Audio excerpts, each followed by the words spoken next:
Canarias. Radio Intereconomía. Boletín informativo. Buenas tardes. Dentro de media hora conoceremos el dato de desempleo de Estados Unidos. Se espera un crecimiento del 4,2% frente al 4,1% previo. Ignacio Baquiano, Country Manager en Iberia de Leverage Shares. Sí, otro dato muy importante macro en Estados Unidos esta semana, que ha sido muy rica en ellos. Se espera 109.000 creación de empleos no agrícolas. Se espera que la tasa, que ahora mismo está en el 4,1%, suba al 4,2%, pero te diría que si es el 4,1% o por debajo de 4%, eso implicaría todavía más presión para que Powell no baje tipos, más nerviosismo en el mercado, incluso se podría tomar de manera negativa porque la economía americana significaría que está con mucha fortaleza y que realmente no hace falta esa bajada de tipos que está apuntando todo el día Trump. Escuchamos también al analista de mercados Manuel Pinto, quien destaca las diferencias entre el sector público y privado. El sector privado está destruyendo empleos, el sector público, sobre todo pues a nivel estatal y a nivel local, ha crecido mucho en las últimas semanas y podría crecer también pues debido a la temporada de verano, pero es para nosotros el principal foco de atención y en el que podríamos empezar a ver algunas partidas que empiezan ya a dar algunos datos preocupantes. Ya van 3 dimisiones por títulos falsos en apenas 2 semanas en el ámbito de la política. Ignacio Higuero, exconsejero extremeño de Vox en el gobierno de Guardiola, ha asegurado que su dimisión es una decisión responsable para evitar dañar a la esfera de Guardiola. Entre tanto, la ministra de Ciencia, Innovación y Universidades, Diana Morant, ha aplaudido la dimisión del excomisionado del gobierno para la Dana, José María Ángel Batalla, como una manera de defender a las víctimas de la tragedia. Desde Galicia, el secretario general del PP, Miguel Ángel Tellado, ha criticado las palabras de la ministra y se ha referido de este modo al excomisionado. Todo un fraude, toda su biografía política y profesional, un auténtico fraude, un impostor que accedió a su plaza de funcionario con un título falso, el falsificador. Los aranceles de Estados Unidos ya son una realidad para todos los socios comerciales de Washington. Entrarán en vigor el 7 de agosto y los estragos económicos serán considerables. Desde Alemania, el director de investigaciones en el Instituto para la Economía Mundial de Kiel advierte de que los aranceles restarán a la locomotora europea entre un 0,1 y un 0,2% del PIB en el plazo de un año. Esto podría acarrear pérdidas de más de 9.000 millones de euros en los sectores más afectados, como el automovilístico, la industria manufacturera y farmacéutica. Estas previsiones, entre otras, se expresan hoy en caídas fuertes en los mercados. El IBEX 35 en este momento cae un 1,15% y se posiciona en los 14.231 puntos. En el Eurostoxx se cae en estos momentos un 1,95% y se va a posicionar en los 5.215 puntos. En Alemania el DAX 40 cae un 1,88% y baja a los 23.612 puntos. Y en París el CAC 40 cae un 2,14% y se posiciona en los 7.605 puntos. Y estamos pendientes de los futuros estadounidenses para conocer la apertura de Apple después de que ayer superase las expectativas en ingresos y beneficios y mejorase sus ventas en China. En estos momentos el Nasdaq 100 baja un 0,55% y se posiciona en los 23.218 puntos, mientras el S&P 500 cae un 0,37% y baja a los 6.339 puntos. Otras noticias. Miramos a Oriente Próximo. Allí en Gaza, el embajador estadounidense en Israel, Mike Hakeef, junto con el enviado especial estadounidense Steve Witkoff, han visitado Gaza para conocer, en palabras de Hakeef, la verdad. Pues bien, dice que durante su visita han podido hablar con gente del terreno y que la labor de la Fundación de Ayuda Humanitaria en Gaza es una hazaña increíble. Asegura que al día logran entregar comida a más de 1 millón de personas. Narrativa que, sin embargo, contrasta con los datos de las Naciones Unidas que aseguran que 1 de cada 3 palestinos se encuentran en situación de inanición. Entre tanto, a la entrega de 12 toneladas de ayuda de España a la franja se suma la de Alemania. Las Fuerzas Armadas germanas ya han comenzado a lanzar 14 toneladas de suministros. Según el ministro de Defensa alemán, Boris Pistorius, estas ayudas solo pueden hacer una contribución muy pequeña para proporcionar a los afectados en el terreno lo que necesitan, y añade que esperaba que Israel garantizase suministros humanitarios integrales para la gente del enclave. Que, por cierto, nos llegan datos de última hora de la mano de Faconauto sobre el número de turismos matriculados en julio. Han sido un 17,1% más que en el mes anterior, es decir, 98.337 unidades vendidas. Destaca el fuerte impulso de los vehículos eléctricos, que ya superan las cifras de todo 2024 con 123.300 215 unidades, es decir, un 93% más, y suponen actualmente el 17,4% del mercado anual. El sector destaca la necesidad de mantener ayudas como el Plan MOVES para sostener el ritmo actual. Continúan escuchando Radio Intereconomía, pueden seguir informados en intereconomía.com.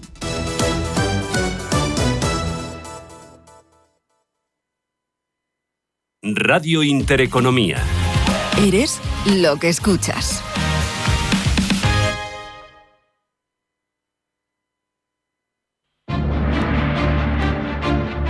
En Radio Intereconomía, Pulso Geopolítico. Análisis sobre los nuevos desafíos mundiales. Presenta Rafa Jiménez. Bienvenidos a Pulso Geopolítico, donde nos centramos en Canadá, porque allí comienza la 51ª cumbre del G7, un encuentro que tradicionalmente ha funcionado como espacio de diálogo, de coordinación de las principales potencias democráticas del mundo, pero que en esta edición en concreto parece más una escenificación de las fracturas, de las tensiones que atraviesa el sistema internacional. El contexto no puede ser ni más complejo ni más volátil. La guerra abierta entre Israel e Irán, no total, no declarada, pero con un intercambio de golpes como no se había visto nunca. La prolongación del conflicto de Ucrania, la disputa comercial de Estados Unidos con el resto del mundo. En definitiva, el debilitamiento del multilateralismo que condiciona sin duda una cita clave y que expresaba como ninguna ese multilateralismo, aunque fuera de los 7 más potentes del mundo. Más allá de estas cuestiones que se van a tratar en la cumbre, lo que sin duda se juega en Kananaskis es la posibilidad, o más bien la imposibilidad, de seguir sosteniendo un orden internacional basado en consensos.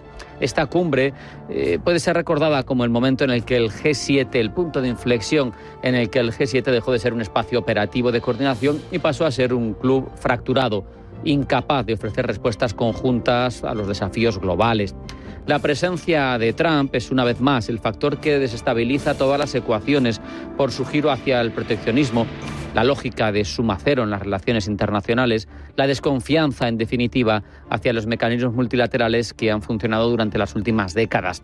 Es portavoz, Trump, de una corriente de pensamiento que condiciona la política exterior de Estados Unidos, que considera que los beneficios que la globalización ha traído a otras economías, a otros países, lo han hecho en detrimento de la potencia estadounidense.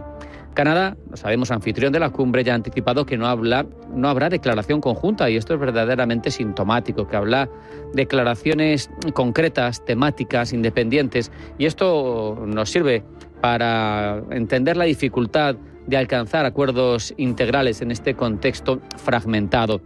La cumbre se celebra en medio de un escenario internacional excepcionalmente crítico, el estallido de la guerra abierta entre Israel e Irán, con ataques directos sobre instalaciones militares y nucleares, acompañada de bombardeos recíprocos como no se habían visto, ha desplazado otras prioridades, y lo que viene es a intensificar la preocupación por la proliferación nuclear y la estabilidad energética mundial. El comercio internacional, sin duda, es otro de los frentes abiertos. La presidenta de la Comisión, Ursula von der Leyen, ha hecho un llamamiento a evitar el proteccionismo. Sus palabras, sin embargo, chocan con una tendencia de fondo: la vuelta a las políticas industriales nacionales que propugna Washington y la fragmentación de las cadenas de suministros en bloques geopolíticos, el friendshoring, el nearshoring. La gran pregunta que flota sobre esta cumbre del G7 en Kananaskis: ¿sigue teniendo sentido como mecanismo de gobernanza global? No sabemos, veremos qué se saca de aquí. Hay que recordar que nació en la década de los 70 este tipo de reuniones para coordinar la respuesta ante las crisis económicas. Terminó convirtiéndose el encuentro en un foro privilegiado para definir consensos sobre desarrollo, sobre seguridad, sobre comercio internacional, pero hoy ese modelo se ha visto desbordado por la realidad que tenemos en el mundo de hoy en día, una fractura interna evidente con un Estados Unidos bajo la doctrina Trump, que no juega como socio, sino como potencia unilateral. Una Europa que, aunque quiere, no puede, carece de cohesión suficiente para imponer una agenda propia. Y otros actores potentes, pero de potencia limitada como Japón, que lo que hacen es adoptar una postura intermedia, tratando de no pisar demasiados callos, de no romper puentes con ninguno de los bloques.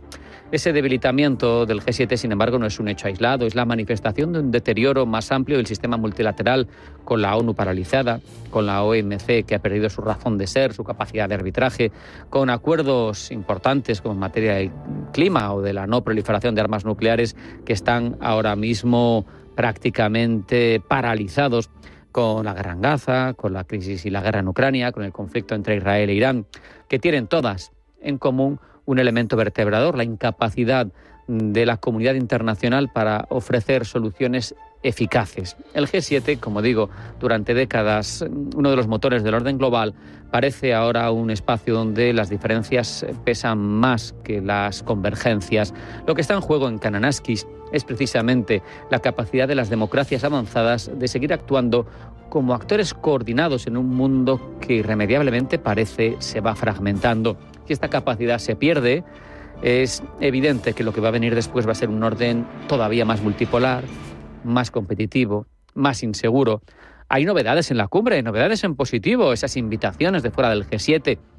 Países tan importantes como India, como Brasil, como Sudáfrica, como México, Corea del Sur, o Australia o incluso la propia Ucrania.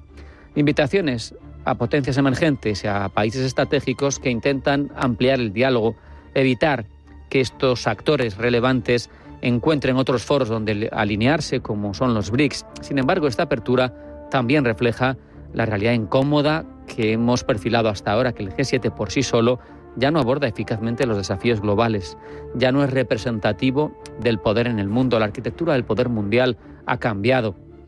Por ejemplo, Brasil y México pueden ser clave para desbloquear ciertos asuntos comerciales y son cada vez más autónomos en sus posicionamientos internacionales. O la India, con su creciente peso demográfico, geopolítico, geoeconómico, y que nunca se alinea de forma clara, que siempre apuesta a varias bandas, que está en los BRICS, pero está en Quad.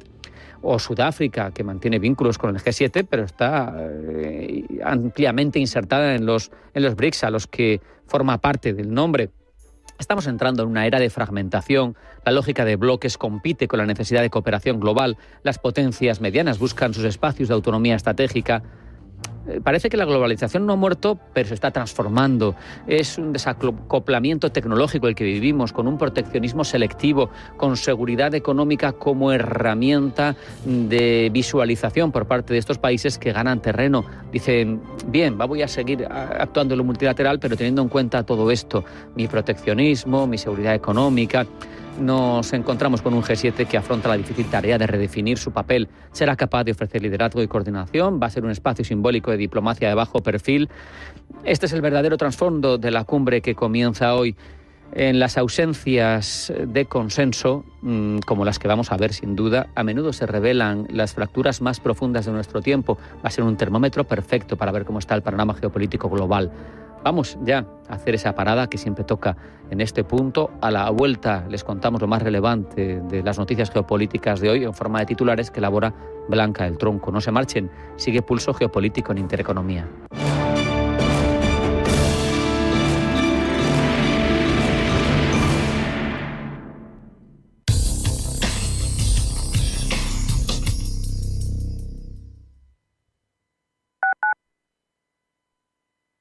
Radio Intereconomía, la radio de los negocios para estar bien informado. Eres lo que escuchas. El cambio es constante y en el sector financiero y asegurador la experiencia marca la diferencia. Con cerca de 1.000 profesionales, presencia en 7 países y una trayectoria de más de 2 décadas, Carácter es el referente en consultoría estratégica y digitalización. En Carácter lideramos la transformación con soluciones avanzadas en operaciones, gestión de riesgos y talento clave. ¿Estás listo para dar el siguiente paso? Carácter, Beyond Your Challenge. Los viernes a las 10 de la noche tienes una cita con otro gato, El Gato Gourmet. Andrés Sánchez Magro presenta una guía semanal gastronómica, enológica, de restaurantes, literaria, musical, con todos aquellos ingredientes necesarios para cocinar la buena vida. El Gato Gourmet, los viernes a las 10 de la noche aquí, en Radio Intereconomía. Radio Intereconomía. Ven a Atlantis Aquarium Madrid en Into Xanadu.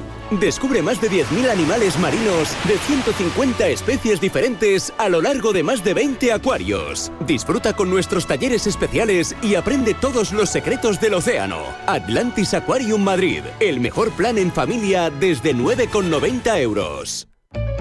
En Radio Intereconomía te acompañamos donde tú quieras. Sintonízanos en directo a través de la radio, nuestra web, aplicación móvil o canal de YouTube. Si lo prefieres, también puedes encontrarnos en diferido a través de iVoox, Apple Podcast, Spotify y todas las plataformas de podcast. La mejor información económica en cualquier momento y desde cualquier lugar.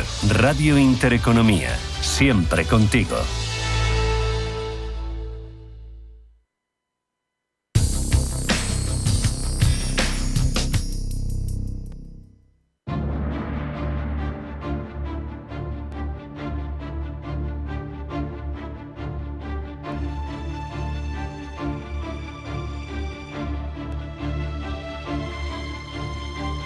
En Radio Intereconomía, Pulso Geopolítico.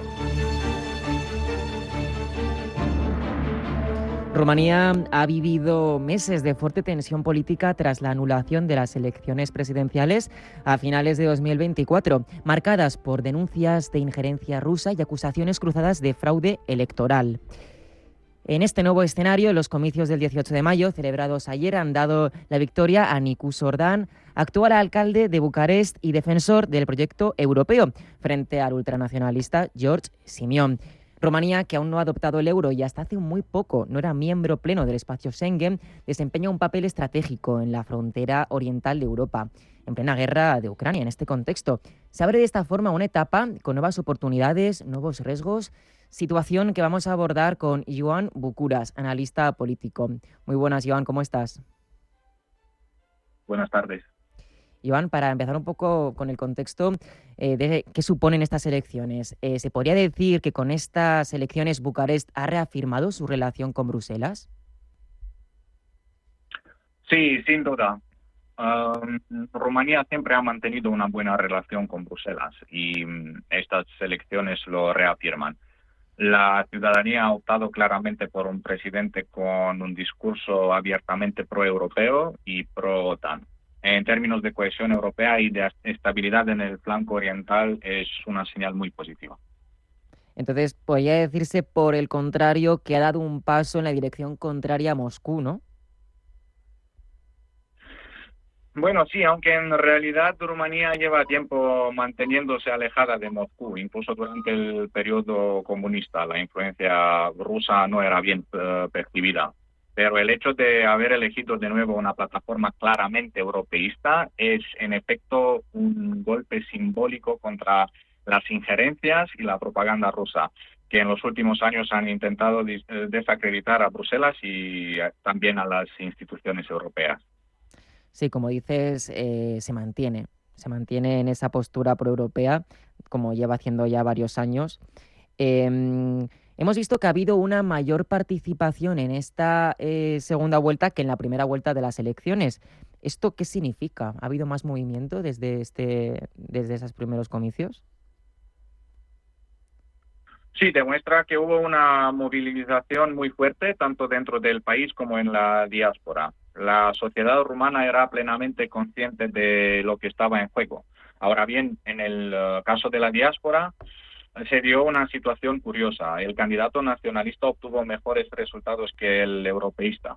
Esto se debe principalmente a la estrategia del partido AUR, que centró su campaña en convencer a los rumanos en el exterior de que el otro candidato representaba a la clase política corrupta del país. Bastante llamativo que haya sido más favorecedora a la ultraderecha, ¿no? La parte de la diáspora. ¿Esto por qué crees que ha sido desde el punto de vista de la diáspora que está viviendo en países de Europa? ¿Puedes repetir, por favor, la pregunta? Sí, ¿cómo se puede interpretar que la diáspora que está en Europa, la diáspora rumana, haya votado a favor de la ultraderecha, además de esto que decías de que ha habido una campaña por parte del partido de George Simeon. ¿En qué ha consistido esta campaña? Sí, pues la respuesta fue claramente que en la diáspora los rumanos pensaban que era su lucha contra el sistema político contra los gobernantes que han, la situación económica en Rumanía en los últimos años y que se estaba mejorando, pero una gran parte de la diáspora está trabajando desde hace muchos años aquí y se ha alejado un poco de la realidad. Y entonces, al final hay mucha gente rumana que vive en el exterior que también tiene no ve cómo Rumanía se podría desarrollarse con el gobierno actual y con el anciano presidente que casi no tuvo la presencia mayor en la sociedad civil. Sí, ha habido ahí un distanciamiento, ¿no? Por parte de esta gente que vive en el exterior, al no vivir en Rumanía, ha habido un distanciamiento de lo que puede estar ocurriendo. Hemos visto acusaciones de ambos partidos candidatos por posible fraude electoral, pero ¿tenemos pruebas sólidas de que se haya producido algún tipo de injerencia o irregularidad en el caso de este proceso electoral? No, esta vez no ha habido ninguna prueba consistente de fraude. De hecho, George Simeon reconoció públicamente su derrota. Y aún así ha habido acusaciones por parte de George Simeon, que ha acusado al gobierno moldavo de interferir en las elecciones. Nos surge la duda de qué interés podría tener Moldavia en que saliese el candidato pro-europeo. Es simplemente porque Rumanía y Moldavia comparten lazos históricos muy estrechos. Y además porque en Moldavia también hay una clara apuesta por un liderazgo pro-europeo. Es una afinidad tanto cultural como política. ¿Podríamos decir que este resultado consolida a Rumanía como un socio confiable no solo de Europa, sino también de la OTAN? Una sola palabra, absolutamente. Absolutamente. Entonces, ¿qué cabría esperar del papel de Rumanía en la Unión Europea en los próximos años?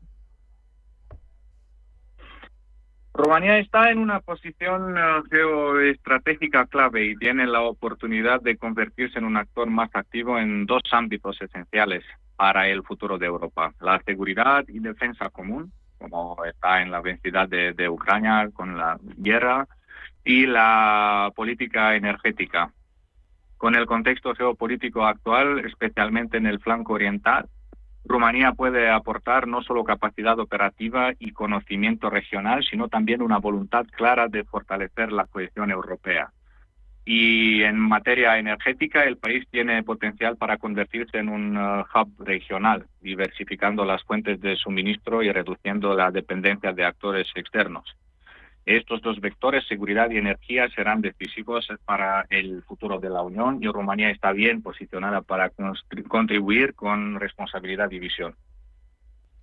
Vemos que dentro del seno del Parlamento Europeo hay tensiones, ¿no? Vienen de flanco de Hungría, por ejemplo, con Viktor Orbán, que es claramente euroescéptico, ¿no? Y de hecho había miedo, ¿no?, de qué pasaría si surgiese George Simeon, que este candidato que era más conservador y más euroescéptico, qué pasaría en Europa si surgiese este candidato como ganador, cosa que no ha pasado, ¿no? Pero nos surgía un poco ese interrogante. Te quería preguntar ahora con la victoria de Dan, ¿podríamos ver a una Rumanía con un papel más activo como contrapeso a estas figuras euroescépticas como Viktor Orbán? Aunque me gustaría decir que sí, la realidad es que Rumanía necesita centrarse ahora en su desarrollo interno después de un periodo de crisis y, la ultraderecha ha hecho todo lo posible por minar la credibilidad de las instituciones y eso hay que corregirlo. El país necesita resultados tangibles, crecimiento económico, mejoras visibles para la ciudadanía y si esos avances se asocian con una participación activa dentro de la Unión, el efecto sí que puede irradiar hacia países como Hungría. Entonces, cabría esperar ver cómo Rumanía en los próximos años va a combinar esa búsqueda del crecimiento económico, ¿no? Con la mirada más puesta hacia adentro, a la vez que también va a ejercer un papel muy importante en la seguridad, en la defensa común y también en la política energética, ¿no? O sea que podríamos ver ahí como una combinación, ¿no? De ese interés por el crecimiento económico y también ese rol estratégico. Sí, claramente. Y como te lo he contado, por ejemplo, que Rumanía marcó un hito importante con el pleno miembro del espacio Schengen. Y en cuanto al futuro, el país tiene mucho que aportar en materia de defensa común y sobre todo en la redefinición de la política energética europea. Son áreas donde Rumanía puede y debe asumir más protagonismo. Esta plena integración del espacio Schengen ocurrió hace bastante poco, ¿no? Sí, desde el inicio de este año. Y fue plena porque hasta este momento había sido parcial. Sí, solo por las fronteras aéreas, pero desde el inicio de 2025 está totalmente pleno. Entonces hemos visto esta ya plena adopción del espacio Schengen hace relativamente poco. Vemos que Rumanía va dando pasos, ¿no?, hacia una mayor integración con Europa, con la Unión Europea. Surge el interrogante, ¿podríamos ver en los próximos tiempos pasos también hacia la adopción del euro? Bueno, esto depende solamente del desarrollo económico del país en los próximos años. De momento puedo decir que el enfoque va a ser en la gestión de su moneda nacional, del euro, pero la integración del euro, si todo va bien, en los próximos años sí que podríamos hablar, pero de momento creo que no. Uh-huh. Ok, bueno, veíamos al final lo que comentabas de ese doble eje de crecimiento económico que Rumanía va a apostar a vez que va a fortalecer esa política energética. Así que nada, vamos a ir viendo cómo va avanzando Rumanía en los próximos años. Y Joan, esperamos poder seguir contando contigo para poder informar de estos avances. Muchas gracias y hasta la próxima. Muchas gracias a vosotros. Hasta luego.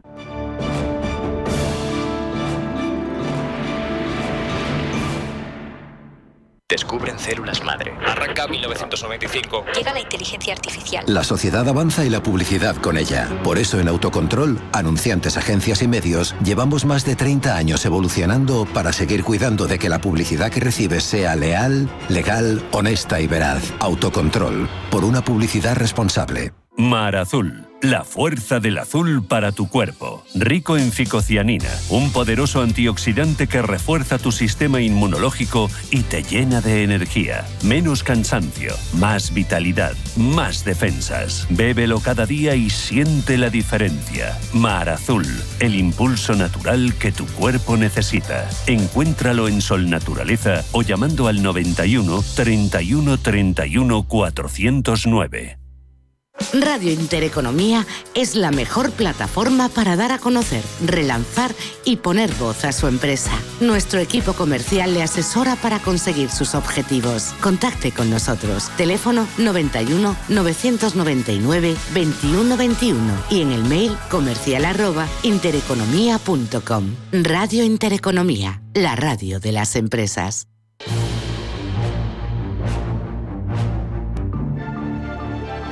En Radio Intereconomía, Pulso Geopolítico.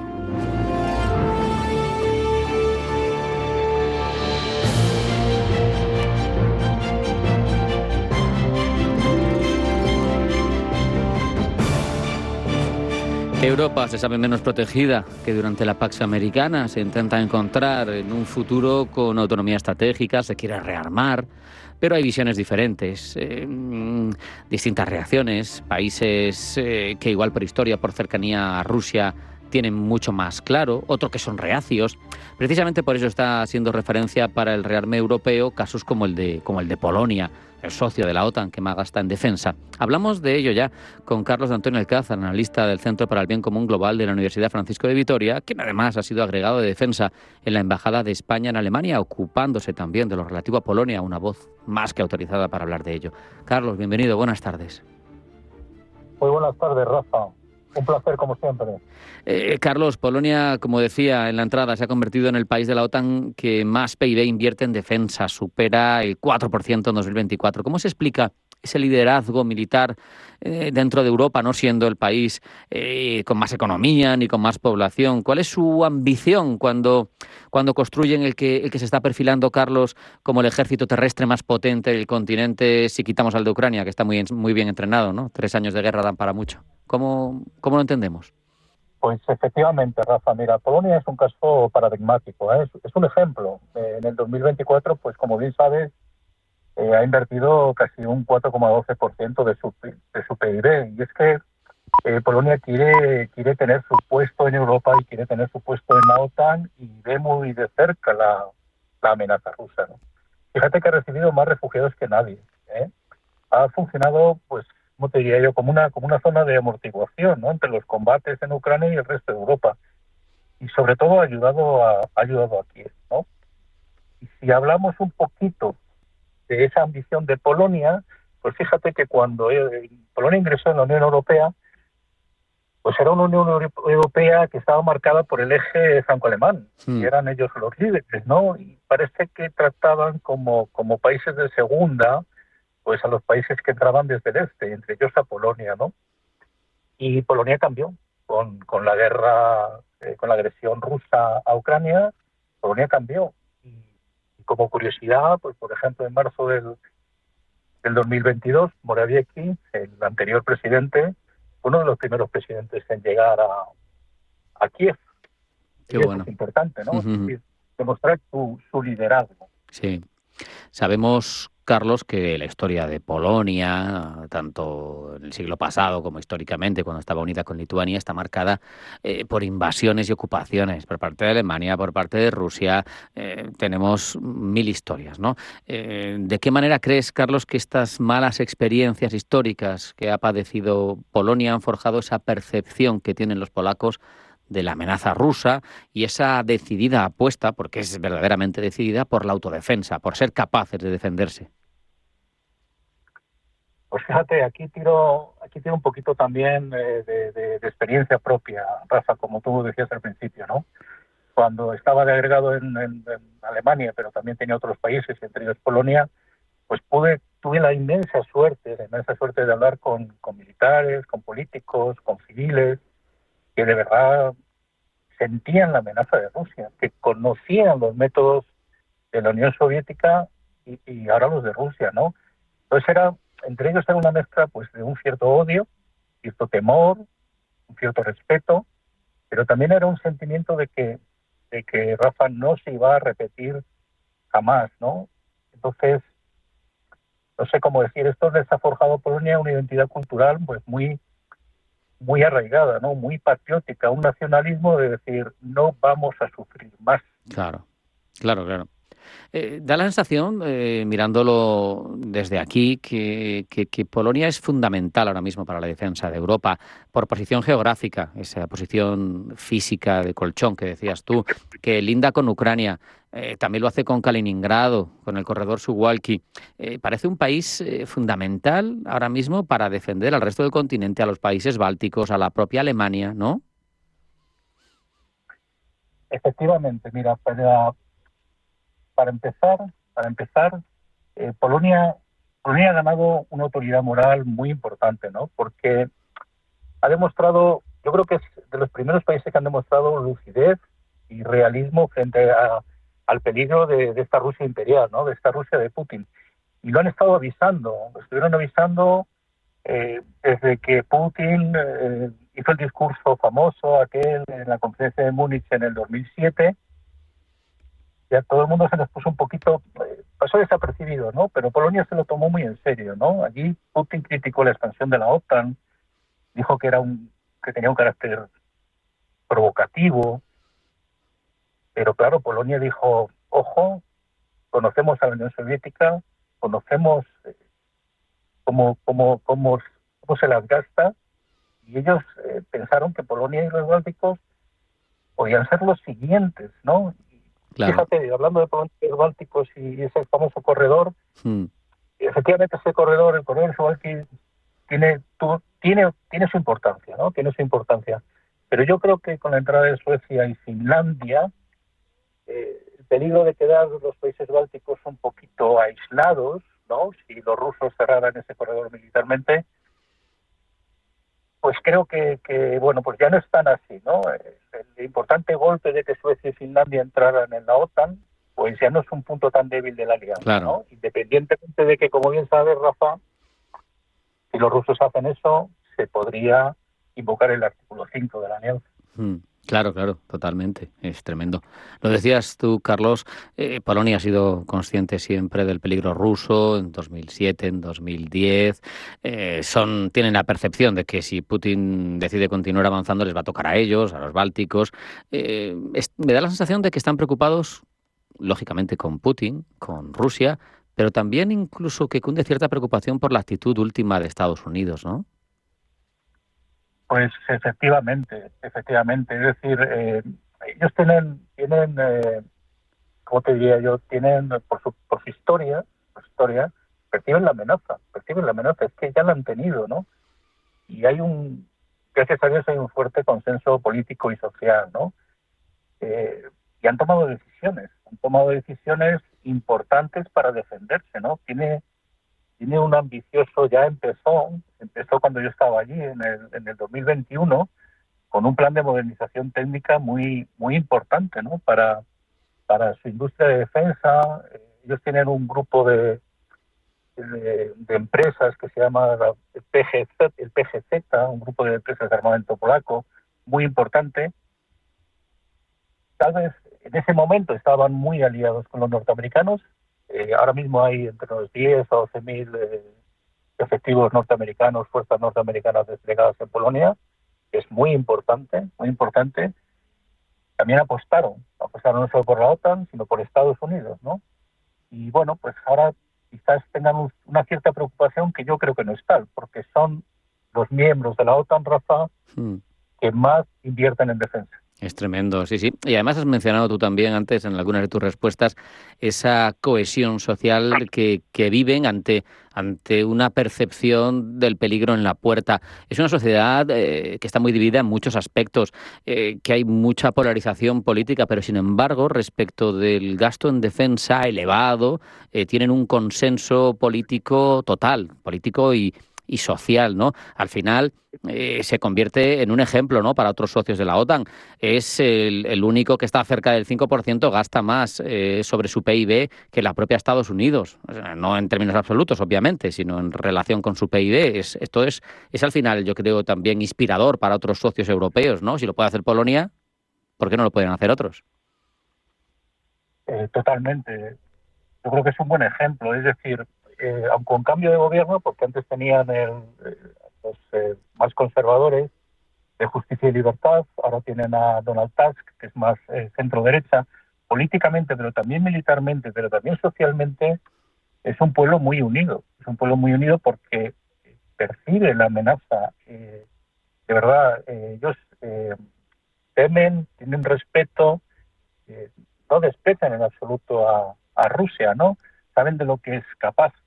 Y como te decía, ellos han iniciado, es que van hacia el 5%, ¿no? Y con respecto a la industria de defensa, pues no solo la propia, en armamento ligero, en sistemas de armas menores, ¿no? Pero es que han comprado sistemas de armas a Estados Unidos y a Corea del Sur, ¿no? Para luego coproducirlos en Polonia, o sea que interesantísimo. ¿Esto, Carlos, dificulta la interoperabilidad por tener proveedores diversificados o se puede asumir?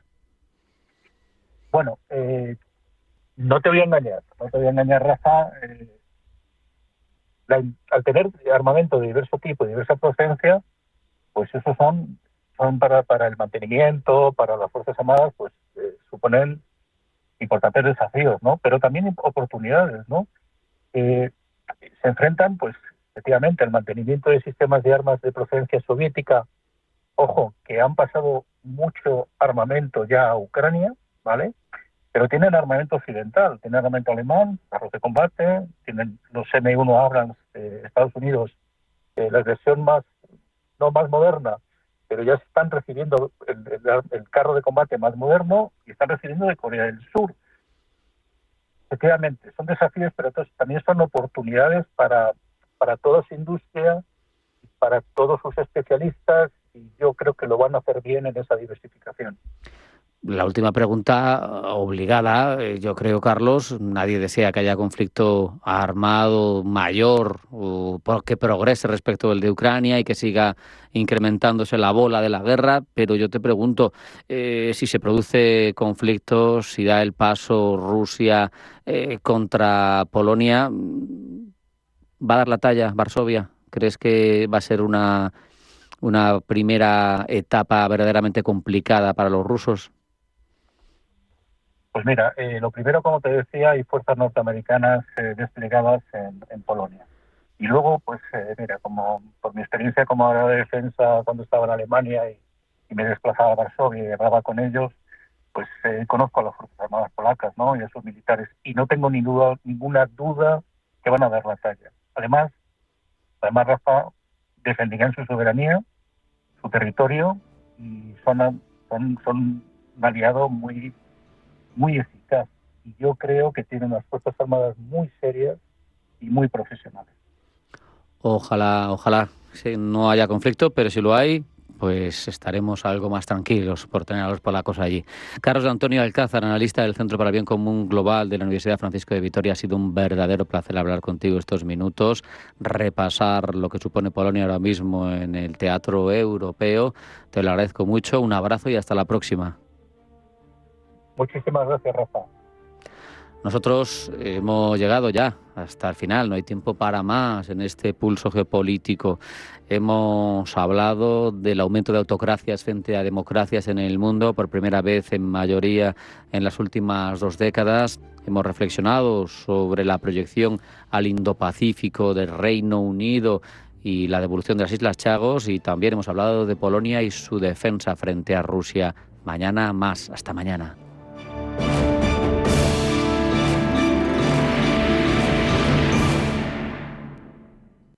En Castilla y León, todo nace sabiendo.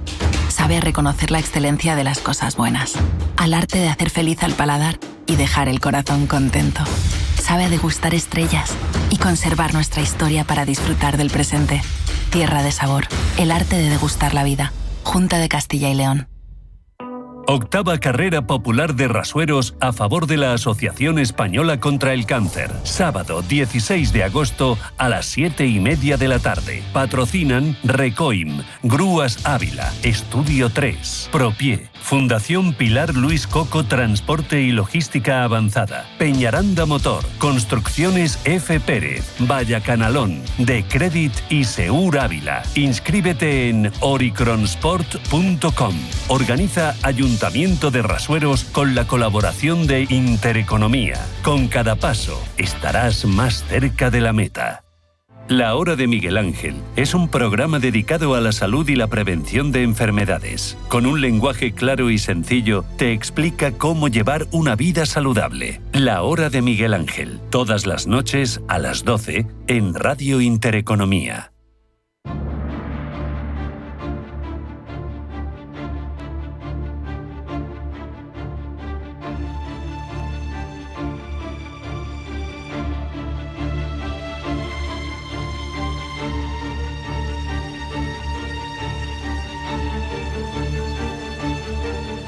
La invasión de Ucrania, el cambio de postura de la administración Trump son factores que han acelerado la discusión sobre la autonomía estratégica de Europa, la necesidad de un mayor gasto en defensa.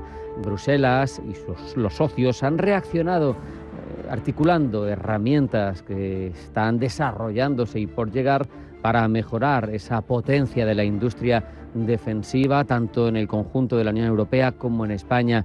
Se han puesto cifras, algunas muy altas, sobre la mesa, pero no tenemos claro ni siquiera la cantidad que garantiza una defensa eficaz, ni qué industria y enfocada en qué aspectos podría ser garante de esa autonomía estratégica. Cuestiones muy relevantes de las que hablamos con Marta González Isidoro, que es periodista especializada en relaciones internacionales y también analista del Instituto Minerva. Marta, bienvenida, buenas tardes. Hola, muchas gracias. Encantada de estar aquí otra vez con vosotros. Lo primero, casi por aclarar, en un primer vistazo, aunque esto hay que matizarlo mucho, la industria de defensa europea, española, ¿están preparadas para asumir ese reto? Porque el reto es brutal. Bueno, lo primero que tenemos que preguntarnos es si existe una industria europea de defensa. O sea, todavía te remontas más atrás que yo. Claro, y la respuesta es no. Estamos en pañales todavía, estamos en proceso de pensar qué es lo que queremos empezar a tratar.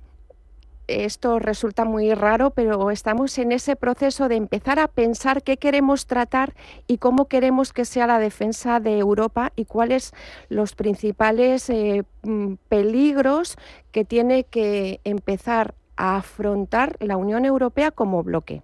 Claro. Porque las amenazas son distintas en función de los países y la forma de afrontarlos también. Es llamativo porque cuando se daban las primeras cifras sobre todo esto, se decía, bueno, se van a poner 800.000 millones, 150.000, 500.000, los que sean.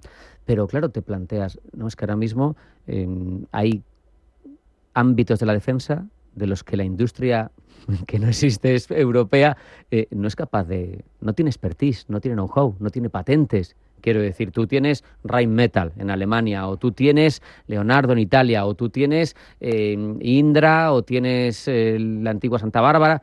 Bien, perfecto, pero a lo mejor ninguno te sabe hacer un escudo antimisiles, por decir algo. Entonces es un problema también eso, ¿no? Porque no sabemos qué capacidades hay y cuáles hay que desarrollar y si somos capaces de hacerlas. Mira, has tocado muchos puntos que son importantes y son fundamentales. La cuestión es que durante muchos años Europa ha externalizado su seguridad y su defensa en el marco OTAN por una razón muy simple, porque cuando Europa nace después de la Segunda Guerra Mundial y empiezan a evolucionarlas como institución, pensamos que nosotros nos podemos dedicar al bienestar y al bienestar social y a la defensa de los derechos humanos y al desarrollo económico, pero como tenemos el paraguas OTAN y dentro del paraguas OTAN todo un sistema de defensa dentro de Europa, pero adaptado también al sistema OTAN que podía ser compatible, bueno, pues no nos empezamos a preocupar. ¿Cuándo empezamos a tener la conciencia de que realmente Europa puede quedarse aislada en un mundo a nivel de capacidades y a nivel de autonomía estratégica en un mundo cada vez más interdependiente? Pues a partir de la primero en 2014, cuando llega Obama al poder, que es cuando deja muy claro en Europa que el foco de atención de Estados Unidos empieza a virar hacia el Asia-Pacífico, los europeos ahí en ese momento empezamos a pensar que podría ser un buen momento para pensar en una autonomía estratégica, lo que luego va a ser la brújula estratégica y todo este nivel de documentos que los europeos somos fantásticos creando documentación, pero sobre todo con la guerra de Ucrania y con la llegada de Donald Trump al segundo mandato de la Casa Blanca. Ahí es cuando Donald Trump nos dice a los europeos, poneros las pilas porque yo me voy, es decir, Estados Unidos, dejamos de pagar la fiesta y además vosotros tenéis que ser suficientemente autónomos como para decidir quiénes son vuestros enemigos y pagaros vuestras capacidades. Claro. Y ahí es donde nos encontramos con que tenemos prisa. Pero fíjate, Marta, porque desde ese 2014 que tú mencionas, cuando la reunión de la OTAN de Gales, fue cuando se puso el 2% del PIB y estamos ahora, países como España, 12 años después, intentando llegar a ese nivel. Y ya se está hablando del 5% y por otro lado parece una cuadratura del círculo, ¿no? Porque dices, no quiero partir peras con la OTAN porque, oye, sigue siendo la alianza donde estoy. Pero por otro lado quiero tener autonomía estratégica. Da la sensación de que si apuesto por mi autonomía estratégica y mi criterio propio y mi industria propia, estoy separando un poco mi camino de ese apoyo transatlántico que siempre había tenido, ¿no? Estamos un poco en una tesitura compleja. Mira, dos cosas. Por un lado está el tema del presupuesto. El tener un presupuesto bajo en defensa es un hándicap, pero no es tan importante el cuánto dinero destinamos a defensa como en qué lo empleamos. Por ejemplo, en España hemos pasado del 0,2% al 1,2%, que seguimos estando por debajo del 2%, efectivamente, que en la próxima cumbre, ahora en junio, nos están pidiendo ya el 3%, y yo me temo que hay países que ya van a apostar por el 5%, porque hay países en el norte que ya están muy preparados en ese sentido. Polonia está en el 4 y pico ya. Claro, España estamos en el 1,2%, no podemos llegar al 2 ni al 2,5%, o sea, los compromisos son inviables en este momento. Pero la cuestión es a qué lo dedicamos. El gasto en defensa en España, por ejemplo, se dedica en la mayor parte al presupuesto de bienes inmuebles, al pago de salarios del personal, es decir, a cosas intangibles. Y dedicamos muy poquito a algo que debería ser fundamental en España, en toda Europa, pero en España en particular, que es el I+D+I en temas de tecnología punta, de IA, o, por ejemplo, en industria aeroespacial, porque serían industrias que nos darían una autonomía estratégica como europeos y como españoles dentro de Europa. Y ahí no le estamos dedicando absolutamente nada. Luego, además, tenemos carencias, mucha carencia en inteligencia de personal, en cualificación. Por ley, tenemos unas fuerzas armadas muy limitadas en cuanto a número, pero además nuestras fuerzas armadas, que están muy preparadas, muy capacitadas, son gente maravillosa, pero tienen unos sueldos, unos salarios muy bajos que no son competitivos. No retienen talento. No retienen el talento, y es imposible que con las necesidades que Europa en global tiene en este mundo tan hiperconectado, atraer talento de la industria de fuera. Los chicos jóvenes no quieren entrar a trabajar en industria de defensa, porque además, a nivel sociológico, trabajar para defensa está muy mal visto, aquí en España en particular. Por lo tanto, es un ciclo y un círculo que se mueve, se muerde la cola, como se diría.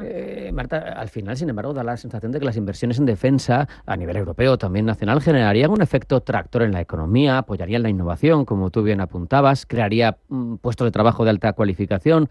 Nosotros tenemos unas ciertas compañías en defensa, pero claro, que no cubren lo que es el panorama de necesidades que tiene un ejército.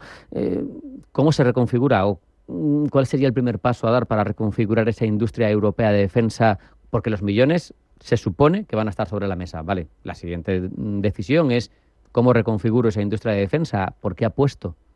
Pues mira, a nivel particular, en el caso de España, por centrarnos en nuestro país, lo principal, lo prioritario sería tener un presupuesto de defensa anual que además esté pensado a largo plazo y con independencia de los ciclos políticos que van cambiando con el tiempo. Es decir, tendría que haber unas prioridades de seguridad y de defensa a nivel país que no tenemos, porque bueno, las propias circunstancias de cómo tenemos configurado nuestra identidad nacional, eso prácticamente es imposible. Por otro lado, tenemos una industria muy fragmentada. Tenemos industrias muy pequeñitas, pymes, que podrían sumarse a los grandes tractores, como has mencionado, pero, por ejemplo, las 3 grandes empresas importantes en España, como eran Airbus, como eran Avantia o como Indra, la mayor parte del capital ahora es extranjero. Por lo tanto, tampoco responden a los intereses nacionales. Y a nivel europeo hay tractores grandes, pero son empresas italianas, alemanas y francesas, también británicas, que están fuera del marco de la Unión Europea, pero podrían aportar. En el reciente acuerdo entran dentro del concurso.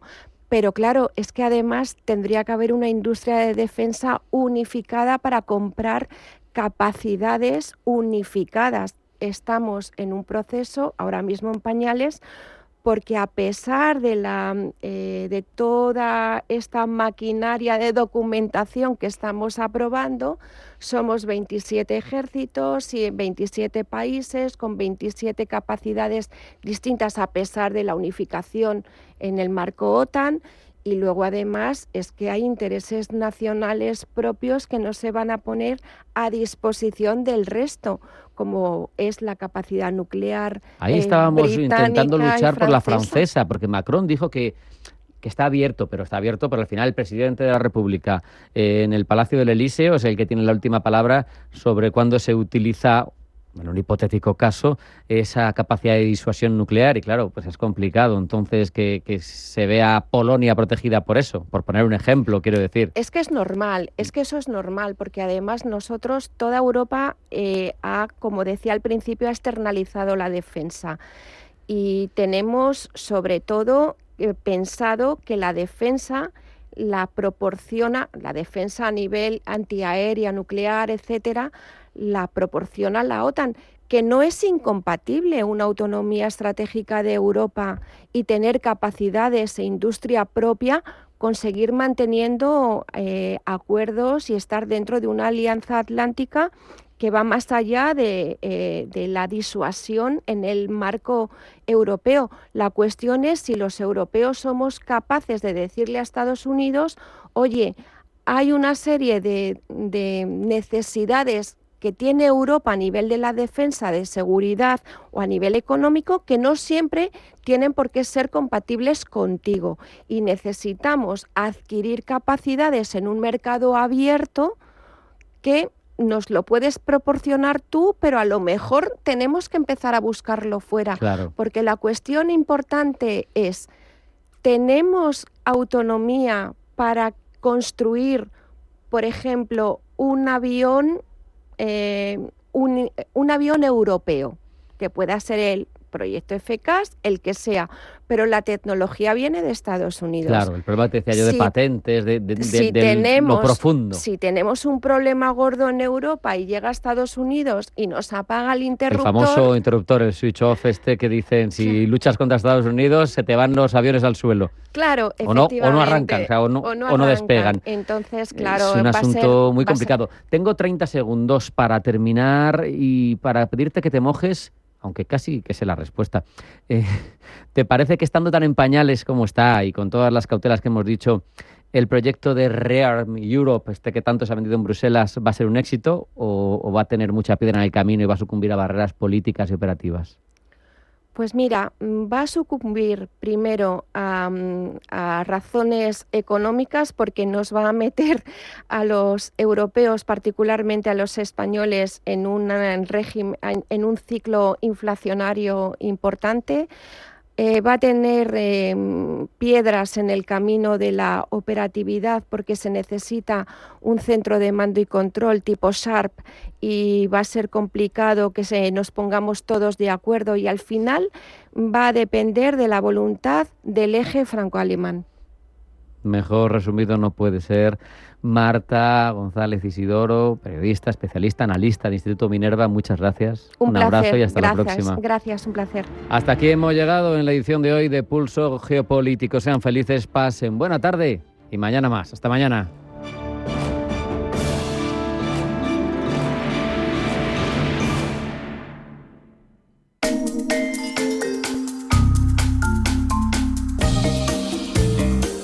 En todos los lugares del mundo surgen genios en su área. Aquí en España tenemos a Mancio Ortega y el imperio de Zara, quien comenzó vendiendo batas. Y al otro lado del charco, algo parecido surgió con los Levi's. ¿Os suena la marca tan famosa de vaqueros que ahora es un imprescindible en el armario? Su dueño, Levi Strauss, comenzó su imperio mediante una mercería asentada en Nueva York. Aunque él era alemán de nacimiento, mejorar su economía fue el motivo por el que este, original de Baviera, decidió comenzar junto a su madre y sus hermanas una nueva vida en América. Tras estallar la fiebre del oro, las minas de California proporcionaron a Strauss una oportunidad de negocio textil con una tela de algodón rústica procedente de Génova. Se dio cuenta de lo resistente y cómoda que era la tela, sobre todo para los mineros, y pronto se convirtieron en los jeans, en los vaqueros de los que no podemos prescindir. De Jacob David fue la idea de crear bolsillos remachados que no se rasgasen con facilidad y tras asociarse se volvieron un icono. En 1890 Levi Strauss & Company ya era conocida a nivel mundial, pero en 1902 Levi Strauss falleció a los 73 años, dejando alrededor de $6 millones a sus 4 sobrinos y a organizaciones benéficas.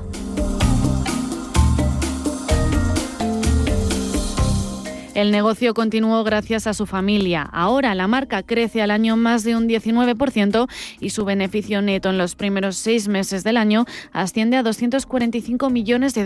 Levi Strauss se ha convertido en un imprescindible en el armario, un referente y en toda una inspiración para las grandes marcas.